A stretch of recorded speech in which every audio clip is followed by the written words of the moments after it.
mulia. Beri salam. Assalamualaikum warahmatullahi wabarakatuh. Waalaikumsalam warahmatullahi wabarakatuh. Oke, apa kabar anak-anak semua? Alhamdulillah. Sudah pada sarapan semua? Sudah. Ada yang belum? Oke. Karena kita pada sarapan semua, jadi Bapak harap kalian semua bersemangat untuk belajar hari ini. Baik, sebelum pembelajaran kita mulai, alangkah baiknya kita berdoa terlebih dahulu untuk ketua kelas. Silakan pimpin doanya. Bismillahirrahmanirrahim. Rabbi shrah li sadri wa yassir li amri wahlul 'uqdatam min lisani yafqahul qawli. Rabbi zidni ilman warzuqni fahman. Raditu billahi rabban wa bil islami dinan wa bi Muhammadin nabiyyan wa rasulan. Baik, sebelum kita mulai pembelajaran, Bapak absen dulu ya anak-anak. Coba dilihat kiri kanannya, mungkin ada temannya yang tidak berhadir. Baik, nampaknya ada beberapa yang tidak hadir karena ada beberapa bangku yang kosong. Untuk yang tidak hadir, apakah anak-anak tahu keadaannya di mana? Kenapa bisa tidak hadir? Baik. Oke.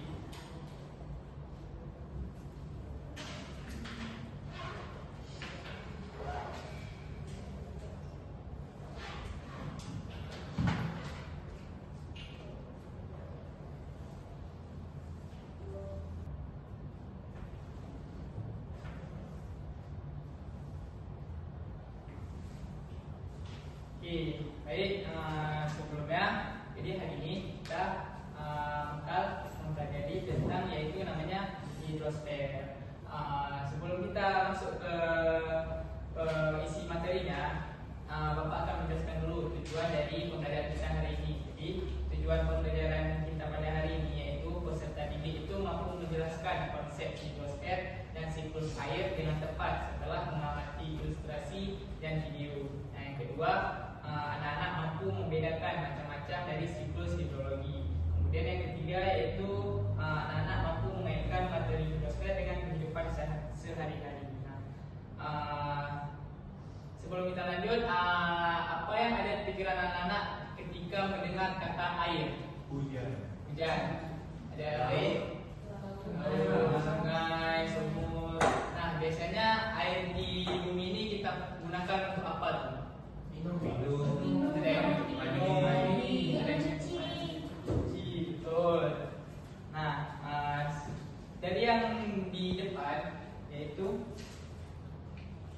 secara etimologi. Nah, hidrologi itu berasal dari kata hidros yang berarti air dan logos yang berarti ilmu. Jadi secara umum dapat kita bilang hidrologi itu adalah ilmu yang mempelajari tentang air. Jadi untuk kedepannya bakal ada gambar. Nah, seperti yang anak-anak lihat, ini adalah manfaat-manfaat air yang ada di kehidupan kita. Bisa dari minum, kita mandi, kita gunakan untuk pertanian, kita gunakan untuk pembangkit listrik dan juga untuk yang lain-lainnya. Sehingga air ini adalah salah satu komponen yang sangat penting dalam kehidupan kita. Oleh karena itu, kita sebagai manusia di bumi ini, sebagai khalifah di bumi ini, yaitu harus menjaga sumber air supaya bisa kita gunakan untuk masa depan kita, untuk anak kita nantinya. Oke, jadi selanjutnya bakal ada satu video yang Bapak akan tampilkan habis anak-anak nonton video, nanti bakal ada satu soal yang akan Bapak tanyakan. Sebanyak 97,5% air yang ada di bumi merupakan air asin. Bukan air tawar yang sesuai dengan kebutuhan sehari-hari manusia. Dari 2,5% air tawar yang ada, sebagian besarnya tidak dapat digunakan karena berada di tempat yang jauh tidak terjangkau. Seperti terperangkap dalam bentuk salju, es di gunung, atau di bawah tanah yang sangat dalam. Hanya kurang dari 1% air tawar saja yang dapat digunakan oleh manusia. Menurut Kementerian PUPR, penggunaan air rata-rata setiap orang di perkotaan Indonesia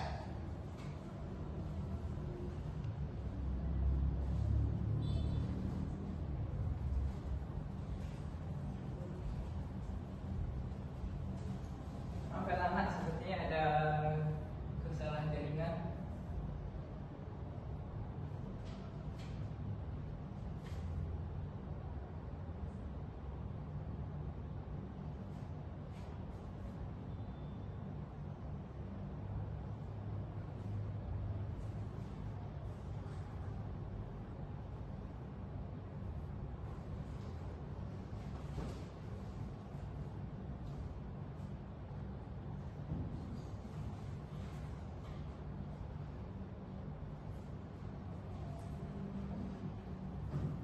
sebanyak 9 kurang dari 1% oleh menurut Kementerian PUPR, penggunaan air rata-rata setiap orang di perkotaan Indonesia adalah 144 liter per harinya, setara dengan 16 buah galon air. Hampir separuhnya digunakan untuk mandi, sisanya digunakan untuk mencuci, memasak, dan kok bisa air tawar ini yang jumlahnya sedikit tidak habis digunakan terus-menerus oleh manusia?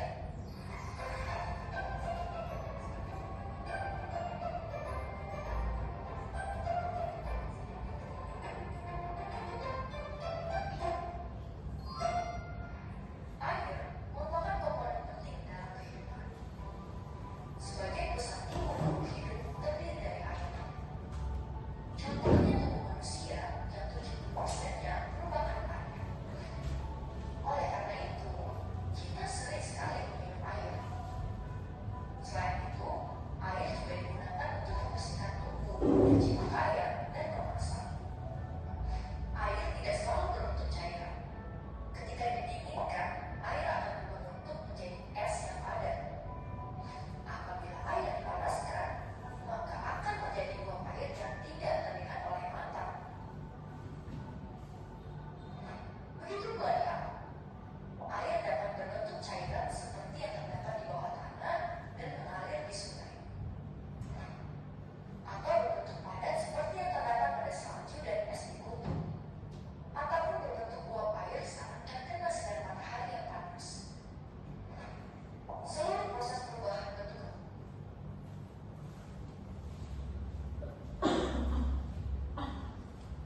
Baik, teman anak-anak sudah menonton videonya kan? Ya. Jadi bentuk air itu ada berapa? Bentuk-bentuk air? Ada tiga. Siapa namanya? Pastinya Apa ada berapa bentuk air? ada tiga. Ada 3, apa aja? Cair. Bentuk cair, Ya. dan satu. Gas. Nah, yang bentuk gas atau uap. Beri tepuk tangan untuk Diana. Oke, jadi betul apa yang dibilang Diana, bentuk air di bumi itu ada 3. Yang pertama adalah bentuk cairan, seperti yang kita lihat di sana yang kita pakai untuk mandi, yang kita lihat di sungai yang mengalir itu berbentuk cairan. Nah, ketika air itu didinginkan dalam ke suhu 0 derajat itu bakal menjadi beku, bakal menjadi es. Seperti yang teman-teman lihat di minuman-minuman yang kita minum di warkop dulu, kan ada es tuh. Nah, itu adalah air yang sudah didinginkan atau sudah dibekukan. Nah, ada juga yang berbentuk uap. Nah, bentuk uap ini tidak bisa kita lihat langsung dalam tatap mata kita. Itu bisa kita rasakan ketika kita memanaskan air. Ketika air itu sudah mendidih, lalu kita taruh tangan kita di atas air mendidih tersebut, maka akan terasa uapnya. Nah, uap itulah yang menjadi air yang menjadi air dalam bentuk uap. Nah, kemudian kenapa air di bumi tidak pernah berkurang ataupun bertambah? Ada yang tahu kak? Ada yang tahu? Enggak. Jadi ada berapa persen tadi air di bumi ini? 97%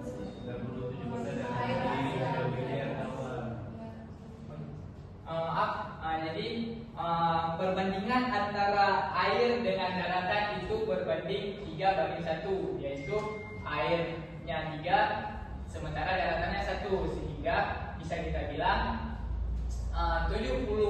sekitar 70% itu perairan di bumi dan 20% daratan di bumi. Nah, dalam 100% air di bumi itu 97-nya itu adalah air asin, betul. Nah, dalam 97% air asin itu dan sisanya adalah air tawar. Dan air tawar itu yang sisanya dari 97% itu bukan juga dalam bentuk yang bisa dikonsumsi. Kurang dari 1% itu adalah air yang bisa kita konsumsi sehari-hari. Nah, kenapa air di bumi ini tidak pernah berkurang ataupun bertambah? Karena di bumi ini ada yang namanya siklus hidrologi. Nah, siklus hidrologi inilah yang membuat air di bumi ini tidak pernah berkurang ataupun bertambah, sehingga air di bumi ini tetap dalam sekitar 70% itu.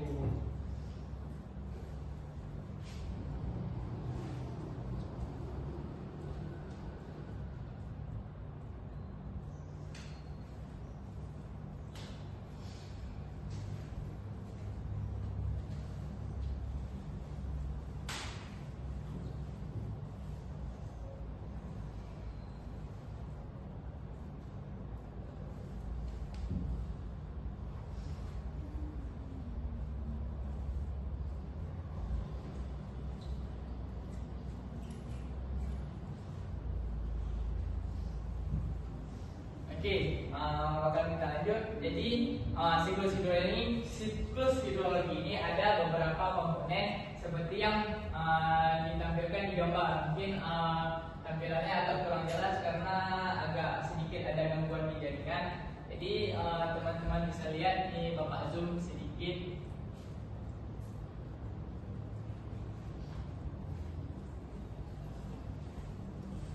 Nampak teman-teman? Nampak anak-anak? Nah, di sini ada 6 komponen, yaitu yang pertama, yang kedua, yang ketiga, yang keempat, yang kelima, dan yang keenam. Nah, kita masuk ke komponen yang pertama, yaitu proses evaporasi. Nah, proses evaporasi ini adalah proses penguapan yang terjadi di perairan yang disebabkan oleh sumber sinar matahari. Nah, ketika sinar matahari ini menerangi bumi, maka air tersebut akan menguap. Karena kan sinar matahari itu panas, sehingga air tersebut ketika sampai di suhu yang tertentu akan menguap, sehingga air uap tersebut akan naik ke udara. Nah, kemudian ada proses transpirasi. Oh, itu silakan. Oke, kita lanjut. Nah, yang kedua ada proses transpirasi. Nah, proses transpirasi ini hampir sama juga dengan proses evaporasi, tapi proses transpirasi ini terjadi di daratan, yang dimana uap-uap air ini berasal dari tumbuhan, dari tanaman, dan juga dari beberapa bunga-bunga di atas daratan. Nah, kemudian yang ketiga yaitu ada proses kondensasi. Kondensasi ini adalah proses di mana uap air yang telah naik ke udara itu akan berkumpul dan membentuk sebuah awan, sehingga itulah yang dinamakan proses kondensasi. Nah, anak-anak tahu nggak awan-awan itu sebenarnya yang kita lihat itu adalah kumpulan-kumpulan uap air yang sudah terkumpul, sehingga ada beberapa macam-macam bentuk lah awan-awan itu.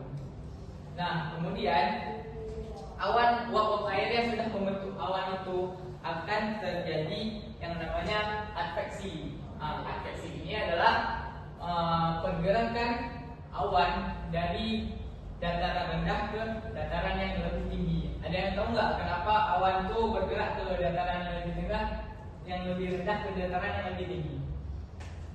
Ada yang bisa menjawab, anak-anak? Karena tekanan udaranya berbeda mungkin Pak. Ya, hampir betul. Ada yang bisa menyempurnakan jawaban dari Rosdiana?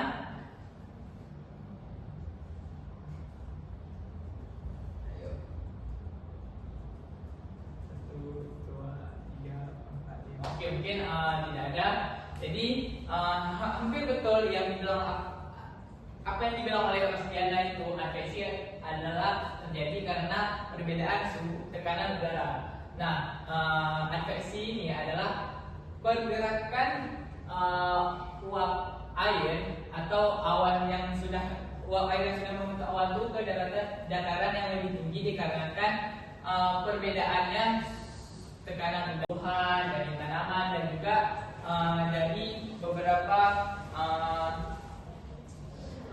bunga-bunga di atas daratan. Nah, kemudian yang ketiga yaitu ada proses kondensasi. Kondensasi ini adalah proses di mana uap air yang telah naik ke udara itu akan berkumpul dan membentuk sebuah awan, sehingga itulah yang dinamakan proses kondensasi. Nah, anak-anak tahu nggak awan-awan itu sebenarnya yang kita lihat itu adalah kumpulan-kumpulan uap air yang sudah terkumpul, sehingga ada beberapa macam-macam bentuk lah awan-awan itu.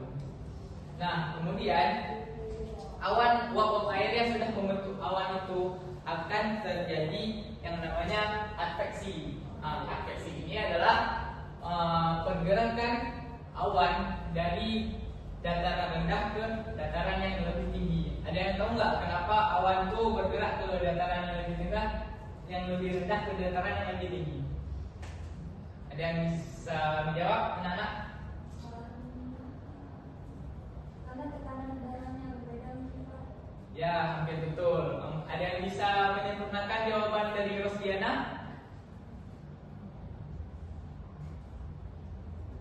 Ayo.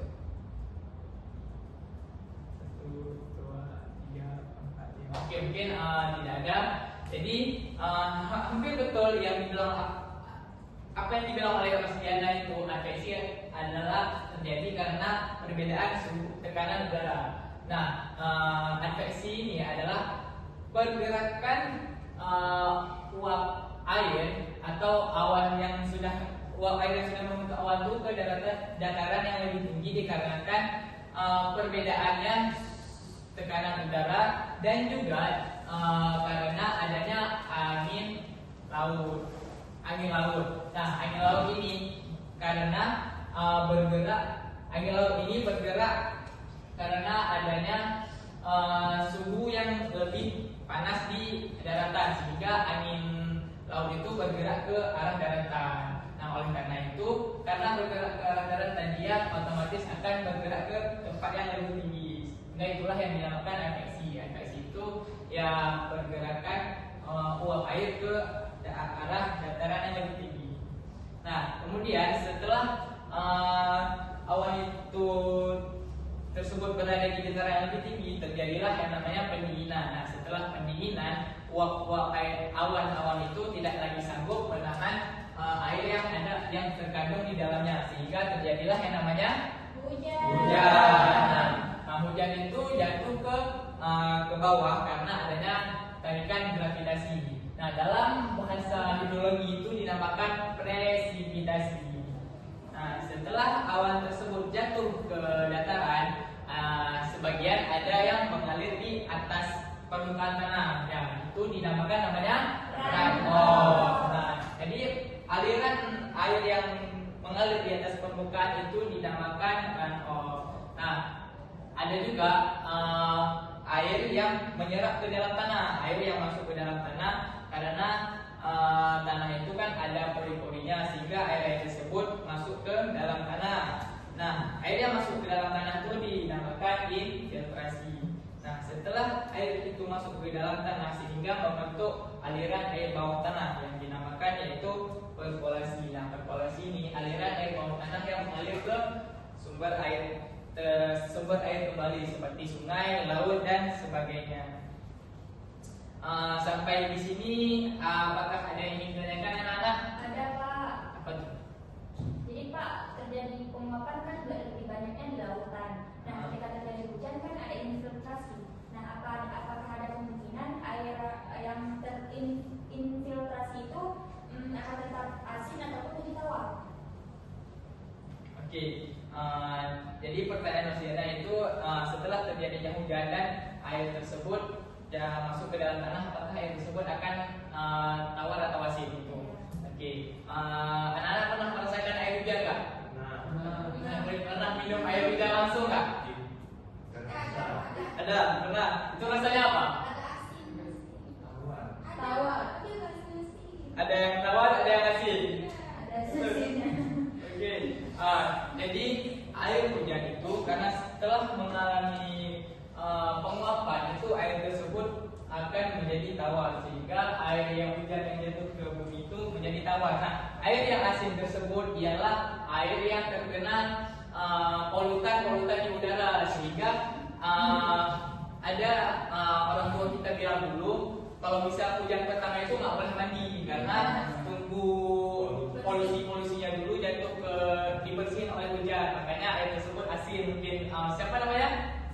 Serai Ismia. Mungkin rasanya pas air hujan pertama itu ada polusi yang dibersihin oleh hujan. Nah, alangkah baiknya tunggu 5 menit dulu atau 10 menit baru bisa mandi air hujan. Nah, jadi sebenarnya air hujan yang jatuh ke bumi itu rasanya tawar. Nah, sehingga dari pertanyaan Mas Diana, air yang masuk ke dalam tanah itu adalah rasanya tawar gitu. Nah, setelah air tersebut mengalir ke sungai atau ke laut itu bakal terjadi asin lagi. Nah, karena di laut itu terjadinya salinitas. Sampai sini ada lagi anak-anak? Kalau tidak ada, Pak lanjut. Nah, sekarang kita akan mempelajari yaitu macam-macam siklus hidrologi. Nah, siklus hidrologi ada beberapa macamnya. Nah, yang dimana seperti yang anda lihat ada 3. Yang pertama siklus pendek, yang kedua siklus sedang, dan yang ketiga adalah siklus panjang. Baik, kita langsung mulai dari siklus yang pertama yaitu siklus pendek.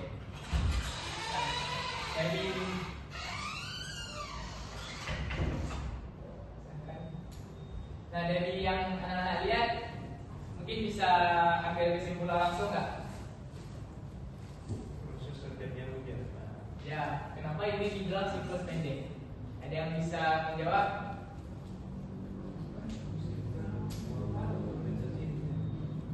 Kenapa ini dinamakan siklus pendek? Kok Pak? Ya, silakan. Tempat penguapan dan hujannya terjadi itu di tempat yang sama, maksudnya ke daratan. Nah, betul. Apa yang dibilang itu betul. Beri tepuk tangan. Nah, betul sekali yang mau dibilang oleh Mas Diana itu penguapan dan juga hujannya itu terjadi di tempat yang sama, yaitu di daerah laut gitu. Sehingga ini dinamakan siklus pendek. Nah, ketika terjadi evaporasi atau penguapan dan terbentuk kondensasi dan juga mungkin karena terlalu banyak air yang menguap sehingga awan di sini tidak bisa menahan lagi air tersebut sehingga terjadilah hujan di daerah laut. Nah, kita lanjut. Ada yang namanya siklus sedang.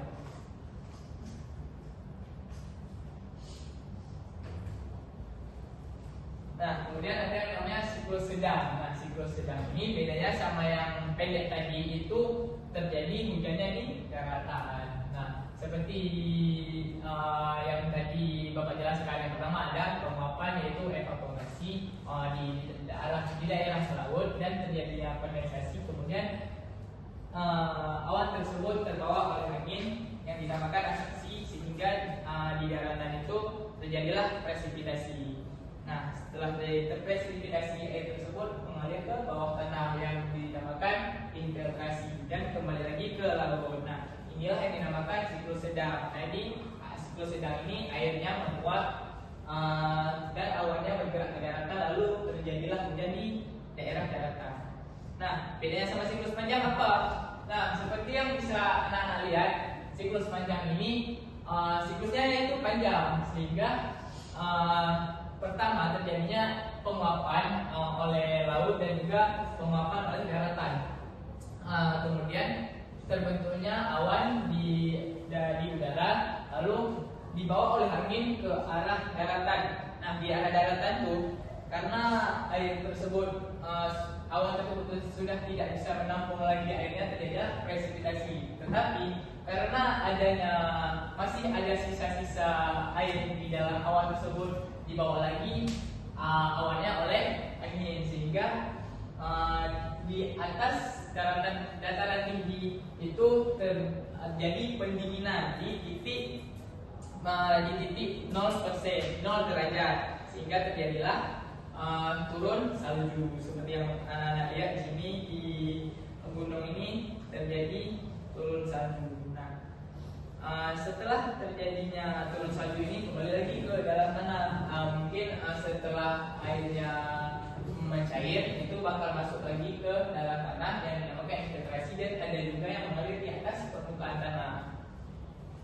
Baik, sampai di sini ada yang ingin ditanyakan anak-anak terkait siklus hidrologi, macam-macam siklus hidrologi? Apakah ada? Tidak ada. Baik, mungkin sampai di sini. Setelah ini kita akan main permainan.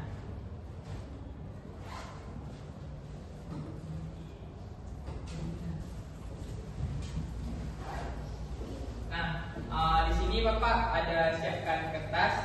Nah, yang dimana nanti anak-anak itu menulis satu orang satu pertanyaan yang akan dikumpulkan. Nah, nanti akan kita main game. Nah, yang dimana nanti game tersebut bakal kita kasih giliran satu persatu untuk menjawab pertanyaan. Nah, silahkan anak-anak menulis pertanyaannya. Boleh apa saja terkait materi kita hari ini.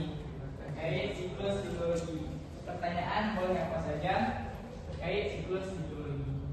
Nah, nanti setelah pertanyaannya itu ditulis, silahkan kertas ini digulung lalu dikumpulkan ke depan.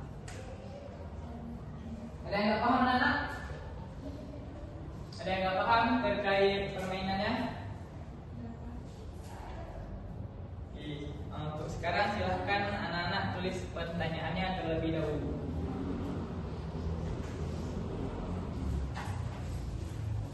Oke, Bapak beri waktu 1 menit cukup? Banyak kali soalnya, jangan banyak-banyak kali, nanti susah ya jawabnya. Cukup yang pendek-pendek aja. Jadi Bapak beri waktu 2 menit, silahkan.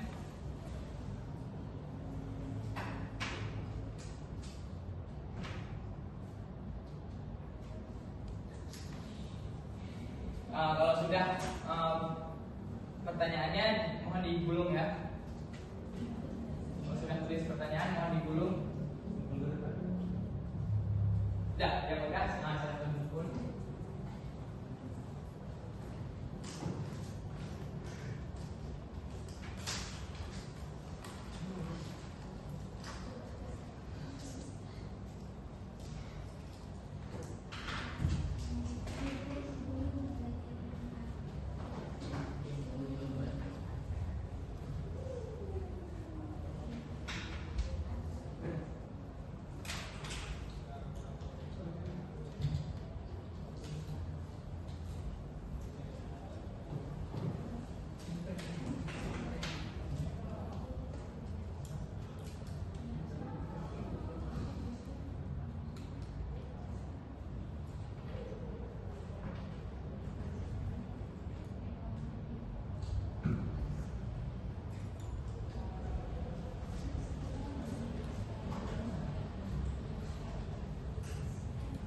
Oke, ini pertanyaannya sudah ada di tangan Bapak. Nah, sekarang Bapak minta anak-anak untuk maju ke depan dan buat bulatan. Silahkan anak-anak untuk maju ke depan dan buat bulatan, karena kita akan main game. Semuanya Pak? Ya, semuanya. Ayo anak-anak. Sekarang akan Bapak jelaskan bagaimana cara kita bermainnya.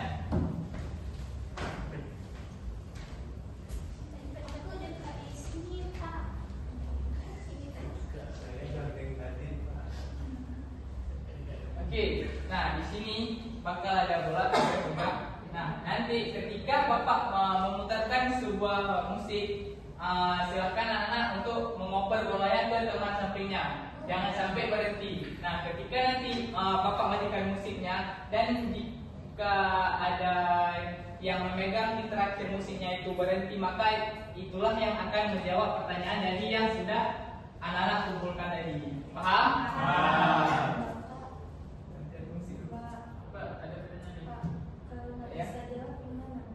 Saya jawab nanti bakal kena hukuman.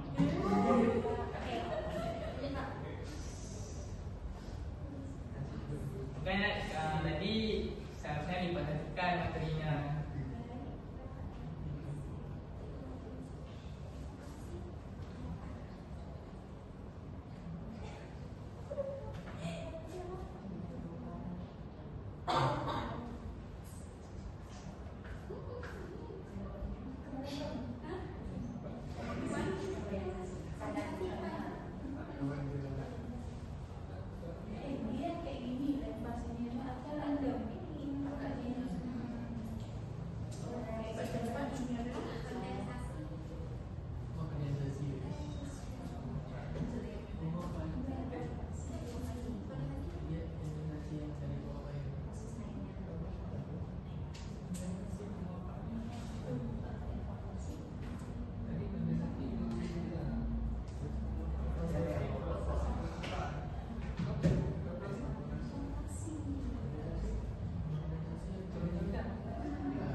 Oke, mungkin langsung saja kita mulai.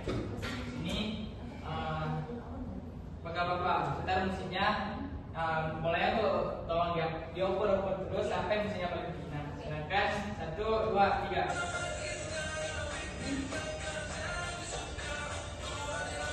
Langsung maju cepat.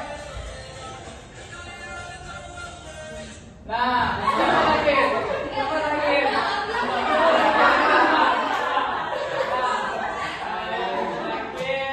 Nah, silakan ambil pertanyaan yang dijawab.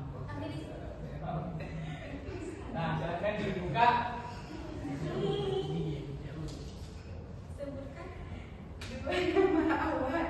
Silakan. Ayo, sebutkan 2 nama awan.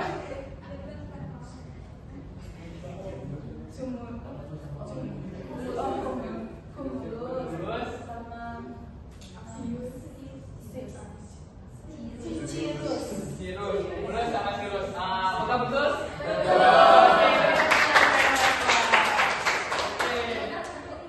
Walaupun ini tidak berhubungan dengan materi kita ya, tapi bisa saja karena berhubungan dengan geografi. Oke, untuk selanjutnya. Oke, permainan sudah siap, silakan duduk. Nanti kita main lagi di pertemuan selanjutnya.